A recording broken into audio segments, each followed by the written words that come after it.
Umabot sa 960,000 pesos na halaga ng iligal na droga ang nasabat sa anti-illegal drug operation ng mga otoridad sa isang babae na high-value target sa Iloilo.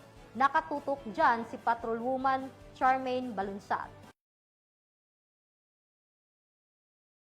Arestado ang isang high-value individual na babae na kinilalang si alias Linel matapos ang matagumpay na drug buy-bust operation na isinagawa ng Provincial Drug Enforcement Unit Team 1 sa Barangay Poblacion New Lucena, Iloilo. Nito lamang ika-30 ng Nobyembre taong kasalukuyan. Ayon kay Police Major Daji de Lima, hepe ng Provincial Drug Enforcement Unit, nasamsam mula sa suspect ang hinihinalang shabu na may kabuuang timbang na humigit kumulang 145 gramo at may standard drug price na nagkakahalaga ng tinatayang 986,000 pesos. Nakumpiska rin ang buy-bust money na ginamit sa operasyon at ang iba pang mga non-drug items. Mahaharap sa kasong paglabag sa Republic Act 9165 o ang Comprehensive Dangerous Drugs Act of 2002 ang suspect na nasa kustudiya na ng pulisya para sa tamang dokumentasyon at disposisyon. Patuloy ang kampanya ng mga kapulisan kontra iligal na droga upang mapanatili ang kapayapaan at seguridad sa rehiyon tungo sa isang maunlad at mapayapang bagong Pilipinas. Mula dito sa Western Visayas, ako ang inyong Police News Network Correspondent, Patrolwoman Charmaine Balunsat, alagad ng batas, tagataguyod ng Balitang Pulis.